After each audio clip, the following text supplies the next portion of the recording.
বলক গাইজ আজি কামাখ্যাৰ পৰা আহোঁগৈ। গাইজ গুৱাহাটী আহিছে যদি কামাখ্যা যদি নাযায় তেতিয়াহ'লে আপোনাৰ ট্ৰিপটো একেবাৰে ইনকমপ্লিট হ'ব। চ' গাইজ মোৰ ট্ৰিপটো যাতে ইনকমপ্লিট নহয় সেইটো কাৰণে ময়ো আহিলোঁ কামাখ্যালৈ। পুৱাই পুৱাই একেবাৰে গা পা ধুই মেলি আহিলোঁ, কিন্তু ইয়াতে দেখিলোঁ আহি বৰষুণ।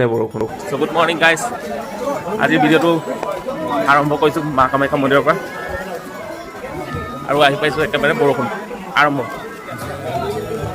ভিতৰত গৈ দেখুৱাই আছোঁ বলক কি কিনো হয়।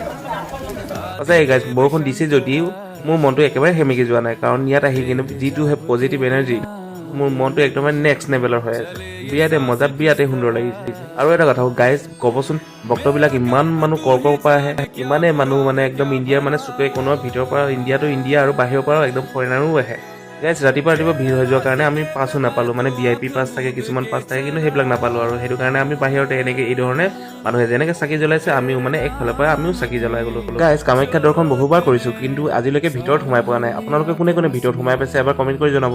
গাইজ চাকি তাকি দিয়া হৈ গ'ল আৰু পূজাও কৰা হৈ গ'ল, সেইটো কাৰণে এতিয়া আৰু মন্দিৰটো অকণমান ঘূৰি দিওঁ বুলি ভাবিছোঁ। পৰিৱেশটো এনেই চাই ভাল লাগে।